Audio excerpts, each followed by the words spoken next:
იბერიას მნიშვნელოვანი გამარჯვება. რას ამბობს ფლორას დამარცხებული მწვრთნელი? ტორპედოს და ზირას მწვრთნელების კომენტარები. როგორ ემზადება გორისდილა და რას ამბობს თემურ კეცბაია იმ ფეხბურთელებზე, რომლებმაც თბილისის დინამო დატოვეს? ამ და სხვა საინტერესო ინფორმაციის მოსასმენად უყურეთ ვიდეოს ბოლომდე. დავიწყოთ ტალინიდან, სადაც UEFA-ს ჩემპიონთა ლიგის პირველი საკვალიფიკაციო ეტაპის პირველ შეხვედრაში იბერიამ ფლორას 3-2 დაამარცხა და მომდევნო ეტაპზე გასასვლელად პირველი ნაბიჯი გადადგა. აღსანიშნავია, რომ თბილისური გუნდი თავიდანვე აქტიური იყო და 21 წუთის შემდეგ მეტოქეს ნაჭყებიას და ჯინჯოლავოს გოლებით 2 ბურთით ამარცხებდა. იბერიამ პირველ ტაიმში მესამე გოლიც გაიტანა, თუმცა ეს ბურთი გაუქმდა. ფლორამ 1 გოლის გატანა პირველ ტაიმში შეძლო. ანგარიშის გათანაბრება კი მეორე ტაიმში მას შემდეგ შეძლო, რაც გუნდი 10 კაცით დარჩა. თუმცა იბერიამ უპირატესობა 2 წუთში მოიპოვა და ბაქარ კარდავამ გამარჯვების გოლი გაიტანა. შეხვედრის შემდეგ ადგილობრივ მედიასთან კომენტარი გააკეთა ფლორას მთავარმა მწვრთნელმა კონსტანტინ ვასილიევმა. მის მოსმენამდე არ დაგავიწყდეთ ვიდეოს დალაიქება.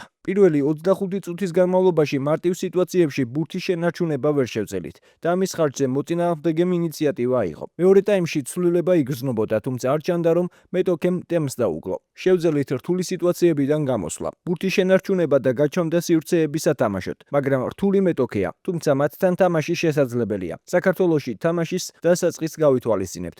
ნორმალური შედეგით მივემგზავრებით. რა თქმა უნდა, მათი უპირატესობა ისაა, რომ ერთი ბურთით იგებენ და ალბათ თავიდანვე შეტევაში წასვლა არ დასჭირდებათ. თუმცა ვფიქრობ, ჩვენს გვექნება ჩვენი შანსები, მაგრამ ნებისმიერი პატარა შეცდომა შეიძლება ზვირად დაგვიჭდეს.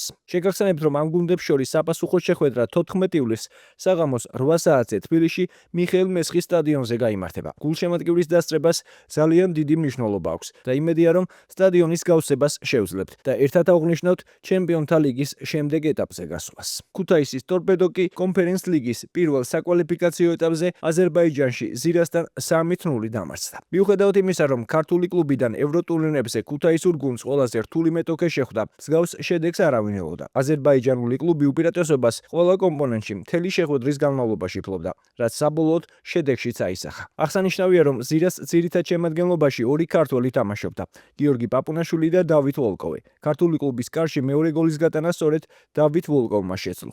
შეხვედრის შემდეგ მედიასთან კომენტარი გააკეთა ტორპედოს მთავარმა მწვრთნელმა დირკ შუსტერმა, რომელსაც კომენტარის გაკეთება იმ გულშემატკივარზე სთხოვეს, რომლებიც თამაშის შემდეგ აგრესიას გამოხატავდნენ. მედიასთან ასევე კომენტარი გააკეთა ზირას მთავარმა მწვრთნელმა რაშად სადიგოვმა. ჩვენ სიურპრიზი და გეგმილი გვქონდა, მაგრამ ძალიან ძლიერ მეტოქეს ვეთამაშებოდით. ჩვენი თამაშის ჩვენება ვერ შევძელით. ზირას რამდენიმე ინდივიდუალურად ძლიერი მოთამაშე ჰყავს. 30 წუთის შემდეგ კონცენტრაცია დავკარგეთ და მათ გაიმარჯვეს. ტაქტიკურად მასპინძელი გუნდი ძლიერი იყო. 0-2 შემდეგ ცვლილების შეტანა ვცადეთ, მაგრამ ვერ შევძელით. ბევრი ვიბრძოლეთ. გვინდოდა გოლის გატანა, თუმცა არ გამოგვივიდა. ჩემი ფეხბურთელები დაიხალნენ. ერთ კვირაში განსხვავებულ თამაშს ვეცდებით. ასეთი მარცხის შემდეგ რთული იქნება, მაგრამ ვეცდებით შეხვედრა დამატებით დროში მაინც გადავიყვანოთ. ფეხბურთში უფრო დიდი მარცხის შემდეგაც არის შესაძლებელი დაბრუნება. რაც შეეხება გულშემატკივრებს, მათი ბრაზი ნორმალურია. ისინი განაწყენებულები არიან, თუმცა ტრიბუნაზე ასე არ იქცევიან. 0-1 რომ წაგვეგო, ასეთი რეაქცია არ ექნებოდათ. ქართული კლუბი ჩვენზე უკეთ იყო მომზადებული. საპასუხო შეხვედრისთვის ყველა ერთად უნდა მოვემზადოთ. სტუმრად უკეთესი თამაში უნდა ვაჩვენოთ, რათა შემდეგ ეტაპზე ჩვენ გავიდეთ. ჩვენ ზეწოლის მოხდენა გვსურდა და ეს წარმატებით გამოგვივიდა. შეხვედრის ბოლოს დაღლილობა ვიგრძენით. ანგარიშის კიდევ უფრო გაზრდა შეგვეძლო, მაგრამ არ გამოგვივიდა. წინ მნიშვნელოვანი საპასუხო შეხვედრა გველის. ეს ფეხბურთია. მათაც შეეძლოთ ჩვენი დამარცხება. ფეხბურთში 5 წუთში შეიძლება მოულოდნელი მოვლენები განვითარდეს. ამიტომ ყველაფრისთვის მზად უნდა ვიყოთ. ჩემმა ფეხბურთელებმა მონდომება აჩვენეს და სირთულეები დაძლიეს. თუმცა საპასუხო შეხვედრაში უკეთ უნდა ვითამაშოთ. შეგახსენებთ, რომ ამ გუნდების განმეორებითი შეხვედრა 16 ივლისს შენგელია არენაზე 20 საათზე დაიწყება. რა თქმა უნდა, ამ შეხვედრაშიც გულშემატკივრის მხარდაჭერას დიდი მნიშვნელობა ექნება. რას ფიქრობთ, შეძლებს ტორპედო 2 შეხვედრის ჯამში გამარჯვებას და შემდეგ ეტაპზე გასვლას? დაწერეთ თქვენი აზრი კომენტარებში. ახლა კი კონფერენს ლიგის მომდევნო 2 შეხვედრა, რომელიც რამდენიმე საათში დაიწყება. გორისდილა პირველ შეხვედრას სახლში თენგიზ ბურჯანაძის სტადიონზე ჩაატარებს და სან მარინოს ვირტუს დაუპირისპირდება. შეხვედრის წინ მედიასთან ქართული კლუბის ახალმა მთავარმა მწვრთნელმა დიამანტის ბავალისმა და მეკარემ დავით კერესელიძემ ისაუბრეს.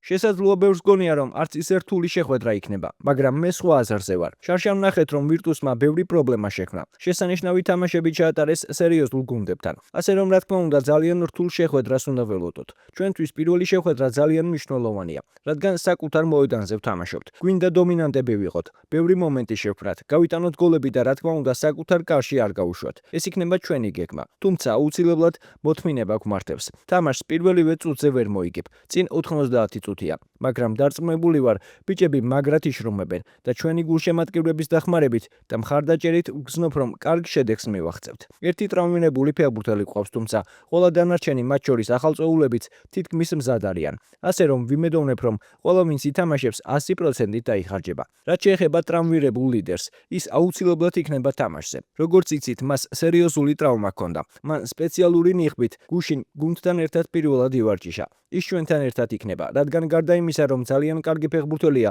გუნდის ერთ-ერთი ლიდერია და ყველაზე გამოცდილი მოთამაშეა, როგორც მოედანზე, ისე მის მიღმა. ახალწოულებიდან დიუფის გარდა, რომლის დარეგისტრებას ვერ მოესწრო, ყველა მზად არის. რა თქმა უნდა, ისინი 100%-ით ფორმაში ვერ იქნებიან, რადგან გუნდს ახლა შემოუერთდნენ. თუმცა ვგრძნობ, რომ როცა თამაში მოუწევთ, მზად იქნებიან, რომ გუნდს დაეხმარონ. პირველივე დღიდან რაც აქ ვარ, ვხედავ, რომ ბიჭები სერიოზულად ვარჯიშობენ და ეს ყველაზე მთავარია. ისინი არა 100%-ით, არამედ 200%-ით იხარჯებიან მოედანზე და მის მიღმა 24 საათის განმავლობაში. ვფიქრობ, ამ თამაშისთვის კარგად ვართ მომზადებულები. სუპერთასის თამაშების გამო ეს არ იყო ადვილი პერიოდი და ეს იყო პირველი სრული კვირა, რაც მოსამზადებლად ვქონდა. თუმცა ახლა ჩვენთვის მთავარია ვირტუსის ბარიერი დავწლიოთ და ვეცდებით პირველივე შეხვედრაში საუკეთესო შედეგი ვაჩვენოთ. თუმცა არ გვავიწყდება, რომ კარგ გუნდს ვეთამაშებით და წინ 2 მატჩია. ამიტომ ფრთხილად უნდა ვიყოთ, მაგრამ როგორც უკვე ვთქვი, ჩვენი გულშემატკივრების მხარდაჭერით მაქსიმალურად შევეცდებით საუკეთესო შედეგის მიღწევას. შეთამაშებულებიც როგორც მოვახერხეთ, ახალი მსროლი ცოტა ხანში შეგვეცვალა. იმ გასულ დაახლოებით 2 კვირაში როგორც მოვახერხეთ, მაქსიმალურად შევთამაშდით და ფიქრობ, რომ 100%-ით მზად ვართ. რა თქმა უნდა, გულშემატკივრებს ალბათ გადამწყვეტი მნიშვნელობა ექნება ხვალ, იმიტომ რომ ჩვენთვის დამატებითი მოთამაშე არის თამაშის დროს და იმედი მაქვს, რომ გავახარებთ მოსულ გულშემატკივარს. შეგახსენებთ, რომ ეს შეხვედრა დღეს 8 ივლისს საღამოს 8 საათზე თენგიზ ბურჯანაძის სახელობის სტადიონზე გაიმართება და როგორც თავად გუნდის წარმომადგენლებიც ამბობენ, ამ შეხვედრაში გულშემატკივარს ძალიან დიდი მნიშვნელობა ექნება. ამიტომ ვისაც შეგიძლიათ, აუცილებლად დაესწარით ამ შეხვედრას და გულშემატკივრეთ ქართულ კლუბს ევროტურნირებზე. კონფერენს ლიგის პირველი საკვალიფიკაციო ეტაპის პირველ შეხვედრას ჩაატარებს თბილისის დინამოც, რომელიც ლუქსემბურგის მონდორფს სტუმრად დაუპირისპირდება. შეხვედრამდე მედიასთან თბილისის დინამოს მთავარმა მწვრთნელმა თემურ ქეცბაიამ ისაუბრა. მას იმ ფეხბურთელებზეც კითხეს, რომლებმაც თბილისის დინამო დატოვეს. საუბარია როდრიგო რამუშზე, რუი მონტეირუზე და ჯოშუა ონომაზე. ხედავდით, რომ ამ ფეხბურთელებს ვერაფრით ვერ შეეძლო ამ გუნდის დახმარება. ჩვენ ახალი ფეხბურთელებიც მოვიყვანოთ და იმედია კიდევ დაემატება ამას. რა თქმა უნდა, სამწუხარო ის არის, რომ 3-4 ფეხბურთელი, რომელიც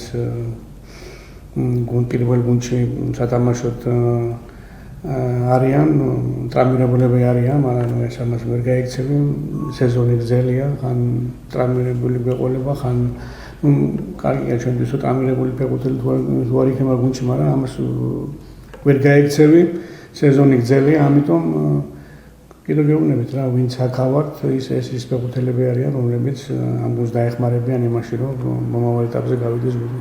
ბოლოს წარმატებები ვუსურვოთ ქართულ კლუბებს მოახლოებულ შეხვედრებში. თქვენ კი თუ მოგეწონათ ვიდეო, დალაიქეთ, გამოიწერეთ არხი და ჩართეთ ზარისხილაკი, რომ არ გამოგჩეთ შემდგომი საინტერესო სიახლეები.